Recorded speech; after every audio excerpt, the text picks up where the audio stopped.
Muy buenas noches, doctor. Muy buenas noches a todos los compañeros. Un tema interesante es lo que vamos a tratar en segundos más sobre el censo, la afectación que dio y dará en los próximos meses. Más adelante estaremos contando detalladamente sobre este tema de vital importancia. Antes de desglosar más bien o desmenuzar en base a la investigación y el análisis realizado, conozcamos primero el tema de la definición de Estado, ¿no? En la realidad no existe una única definición de Estado, sino que existen diversas teorías, pero una que se asemeja a este tema, una de las definiciones podemos mencionar que el Estado es la nación política y jurídicamente organizada. Estado es la personificación de la nación, sociedad jurídicamente organizada, capaz, dice, ¿no?, de poder imponer la autoridad de la ley en el interior y poder afirmar su personalidad y responsabilidad frente a las similares exteriores, donde se designa también a la sociedad humana en que existe una diferencia política, una diferencia entre gobernantes, gobernados, o sea, una autoridad política. En la actualidad existe también una coincidencia en poder considerar que el Estado tiene al menos tres elementos importantes. Hablamos del territorio, la población y la forma de gobierno. Las finalidades, por supuesto, varían de acuerdo a la concepción que se tiene del mismo en base a la evolución de la teoría constitucional. Hablamos del Estado liberal, el Estado social, el Estado constitucional de derecho, por supuesto. Entonces, para ir cerrando este punto importante, podemos concluir entonces que el Estado es la sociedad jurídica, políticamente organizada. Es decir, toda sociedad requiere de un orden jurídico, político, para poder convivir. Y partiendo de esta premisa, podría pensarse prácticamente que el Estado no es solo independizable, sino que ya ha existido siempre, ¿no? Entonces, no olvidemos que como Estado también tiene finalidades donde se tiene que cumplir determinaciones, obligaciones con los ciudadanos. Por ejemplo, garantizar primero la seguridad pública, garantizar también el derecho al sufragio universal, por supuesto también garantizar el funcionamiento de la justicia en base a la Constitución. Penúltimo, garantizar la libre circulación de los ciudadanos dentro del territorio y, por supuesto, garantizar el derecho a la salud, educación y trabajo. Continuamos. Bien, continuando con el análisis de los efectos jurídicos y constitucionales del Censo de Población y Vivienda del año 2024 en Bolivia, hablaremos del Estado boliviano y su constitución. Inicialmente, la estructura de la constitución política del Estado, dividida en 5 partes, que citaremos a continuación. Inicialmente tenemos el preámbulo, la primera parte, segunda, tercera, cuarta y quinta parte. Luego tenemos las bases fundamentales del Estado, bases fundamentales del Estado plurinacional, el modelo de Estado, sus principios y valores y fines del Estado, su sistema de gobierno también, ¿no? Bueno, en cuanto al modelo de Estado, en el primer artículo de la Constitución Política del Estado se declara que Bolivia se constituye un Estado unitario social de derecho plurinacional comunitario, libre, independiente, soberano, democrático, intercultural, descentralizado y, por supuesto, con autonomías. Nos comenta de que, perdón, nos habla que se funda de la pluralidad, del pluralismo. De este conjunto de características vamos a extractar algunos, los más importantes. El Estado unitario social de derecho plurinacional comunitario. El preámbulo de la Constitución contrapone ya estas características con el anterior modelo estatal del cual lo define como Estado colonial, republicano y neoliberal. Desde el punto del derecho constitucional, esta declaración implica que los redactores de la Constitución Política del Estado han considerado que Bolivia está pasando de una constitución de Estado liberal hacia un modelo propio de neoconstitucionalismo. Tenemos también el libre, independiente, soberano, democrático y descentralizado. Varias de estas características ya han sido incorporadas en textos constitucionales anteriores. Las características de descentralizado comenzó a mencionarse del año 95 en el artículo 10. Luego tenemos la intercultural, pluralidad y el pluralismo político. económico, jurídico, cultural y lingüístico dentro del proceso integrador del país. La característica intercultural fue incorporada también en la Constitución del año 95, denominada aquella vez multiétnica y pluricultural. Importante anotar que a partir del 2009, la naturaleza multiétnica y pluricultural no es simplemente una mención, sino que es una de las características fundamentales y hacen diferencia en la actual Constitución. Autonomías. Esta característica muy importante para fines de este trabajo contrasta con las anteriores constituciones en las que se definía a Bolivia como una república unitaria, es decir, una que cuenta con un solo poder ejecutivo y un solo poder legislativo. En cambio, en la Constitución Política del 2009 es la primera constitución en sí que habla de autonomías, principios y valores y fines del Estado boliviano. Principios y valores. Los principios son valores sobre los cuales se constituye, se funda el Estado. Se funda, es decir, la Constitución Política del Estado. Los tenemos en los artículos 7 y 8. De estos artículos, lo más importante a destacar para los fines del presente trabajo son los proclamados en el artículo 8, numeral 2, donde se menciona varios valores, entre ellos los valores de unidad, igualdad, inclusión, dignidad, libertad, uno muy importante. Incluso se habla de justicia social, distribución y redistribución. Fines y funciones del Estado. Los fines se encuentran especificados en el artículo 9 y el 10 de la Constitución Política del Estado.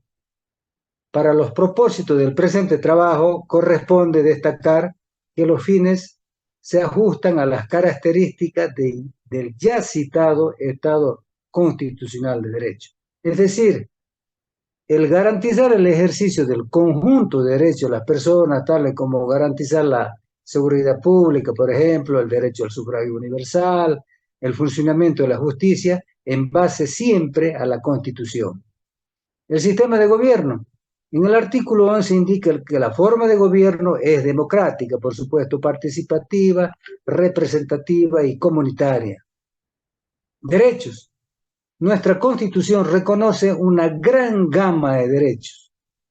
Entre ellos tenemos derechos fundamentales, que los encontramos en el artículo 15 al 20, los derechos civiles y políticos, que los vemos en los artículos 21 al 29, los derechos de las naciones y pueblos indígenas originarios campesinos, en los artículos 30 al 32, los derechos sociales y económicos, los derechos a la educación, derechos a la comunicación y muchos más.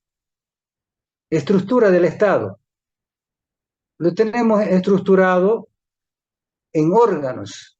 Inicialmente tenemos el órgano legislativo, el órgano ejecutivo, el órgano judicial, el órgano electoral y control social. Autonomías. El artículo 269 establece que Bolivia se organiza territorialmente en departamentos, provincias, municipios y territorios indígenas, originarios y campesinos. Bien, damos paso al punto 3, por favor.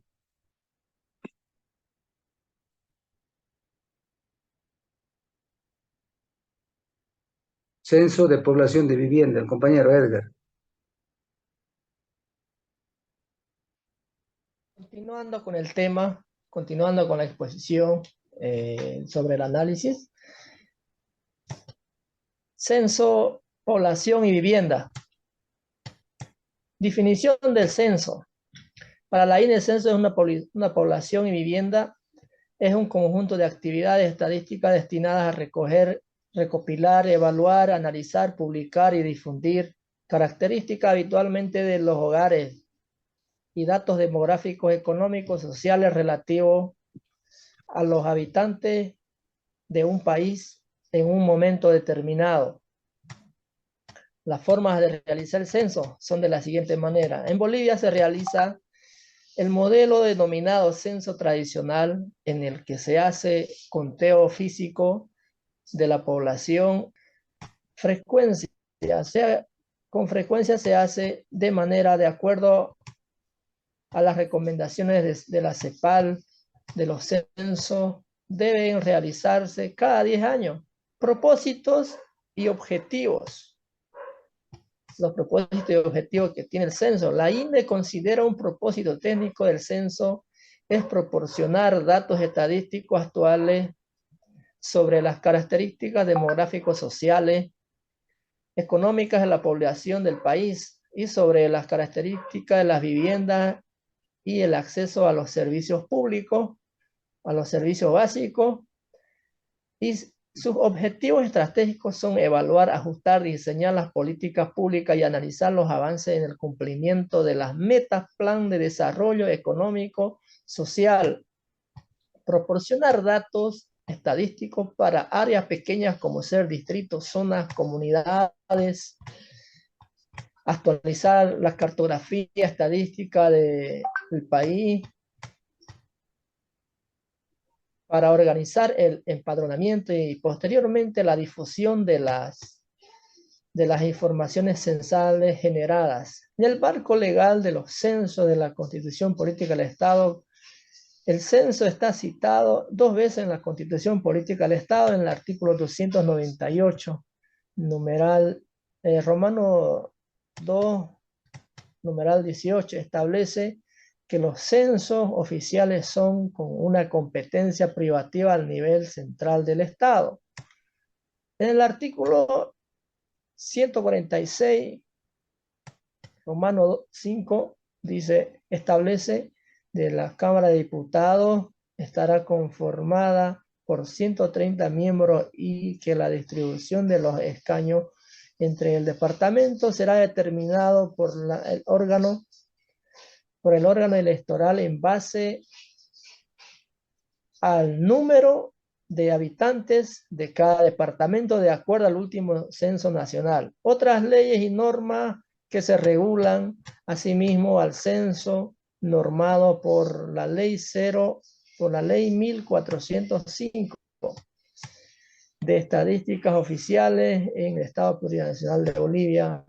En el artículo 7, inciso B, establece que una de las atribuciones del Instituto Nacional de Estadística es la realización de los censos oficiales. Lineamientos nacionales establecen el Plan de Desarrollo Económico Social del 2021 al 2025, los lineamientos internacionales emitidos por CEPAL, por la UFRA, por la UFRA, CEPAL y la OIT. Compañero, permítame una corrección en la población boliviana el año 2022, es decir, el último censo. Son 12.006.031 habitantes. Buenas noches, compañero. Continuando con la exposición, yo voy a hablar de la problemática identificada. De acuerdo a la Ley Participación Popular y tal como fue copiada de la Ley Marco de Autonomía, se establece que la alcaldía y las universidades públicas reciban el 20% de los impuestos que se recaudan en cada departamento. En este caso, el 20% para las alcaldías y el 5% para la recaudación departamental. Así llevándose La Paz el 75% de los impuestos, ¿no? Como decía el compañero, en el 2022, el conteo rápido que hicieron, Bolivia más o menos contaba con 12 millones de habitantes. En ese 2022, compañero, se hizo un conteo rápido, según un conteo rápido más o menos de 12 millones, menciona el documento. Podemos ver un problema identificado que es la recomposición de la estructura poblacional, que eso implica una retribución de recursos cada vez más desigual. En ese término absoluto, aunque la relación con la población parezca justa, los municipios pequeños recibirán menos y los más grandes van a recibir más, digamos, porque van a tener más población. También podemos observar la desigualdad regional. Como mencionaba, que los resultados del censo podrían resaltar desigualdades regionales en términos de acceso al servicio básico, nivel educativo, ingreso y otros, ¿no? También podemos ver la calidad de vida, que los datos del censo podrían arrojar luz sobre la calidad de vida de la población, incluyendo indicadores como la pobreza, el acceso al servicio básico, la seguridad alimentaria, entre otros, y así poder identificar las áreas de niveles de la calidad de vida de todos los bolivianos, ¿no? El siguiente punto es el impacto de los órganos políticos. Desde este punto de vista constitucional, únicamente la composición de la Asamblea Legislativa Plurinacional debe ser afectada por el censo, como se estipula en el artículo 146, párrafo 5, que establece que la Cámara de Diputados está conformada por 130 miembros y que la distribución de los escaños entre los departamentos será determinada por el órgano electoral en base al número de habitantes de cada departamento, de acuerdo al último censo nacional. Pero además, el criterio poblacional cuantitativo, número de habitantes, y la Constitución establece otro criterio que es la equidad. Según este, por equidad la ley asignará un número de escaños mínimo a los departamentos con menor poblacional y menor grado de desarrollo económico.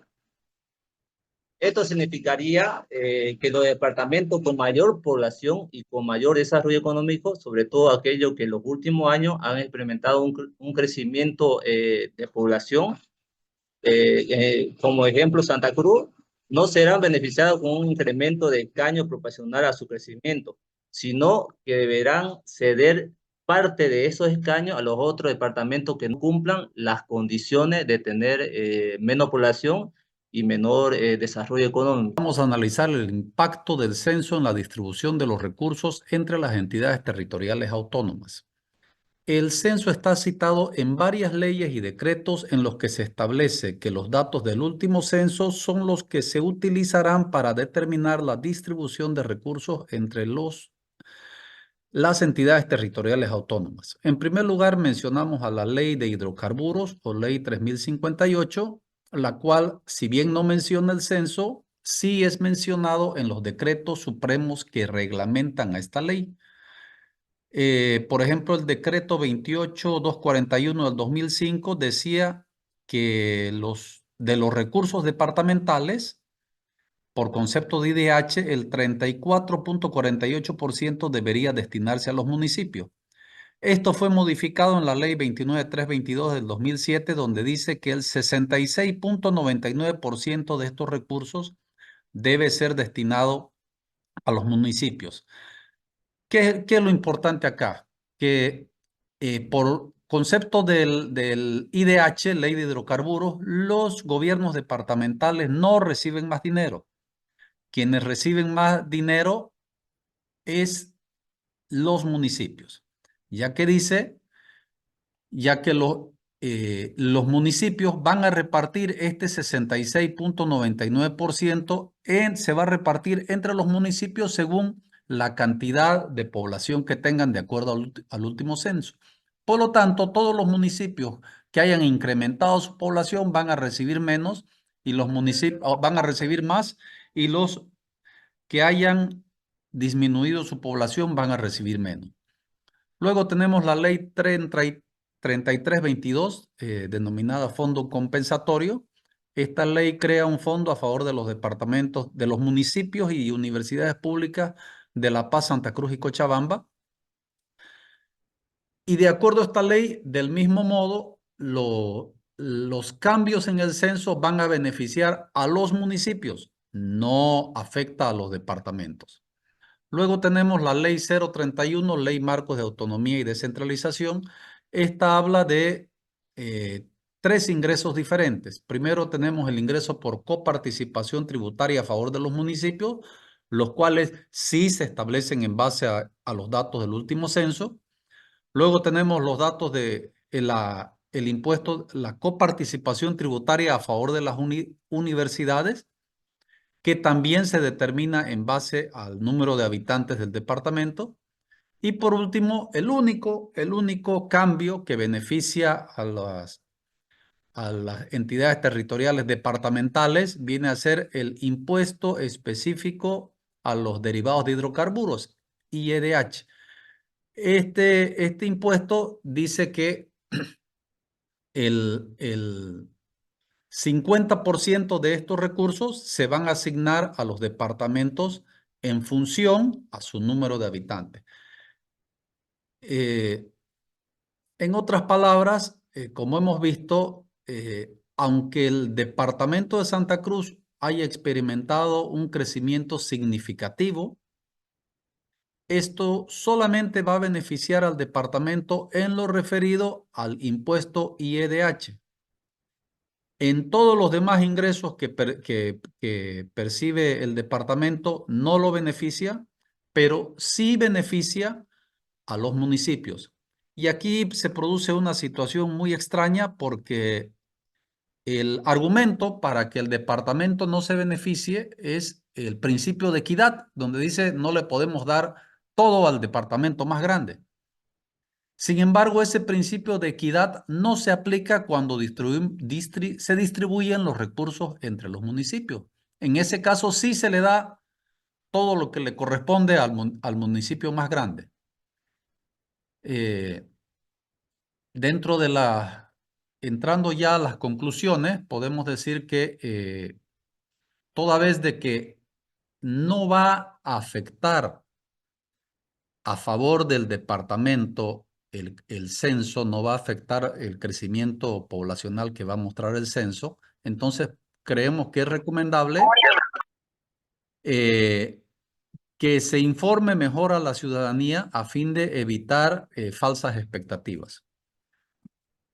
En lo relativo a los municipios, como hemos visto, van a beneficiarse los municipios que han tenido mayor crecimiento y van a salir perjudicados los municipios que han tenido menor crecimiento, por lo que es recomendable que el Estado analice la posibilidad de crear algún tipo de fondos de compensación para los municipios que hayan perdido población.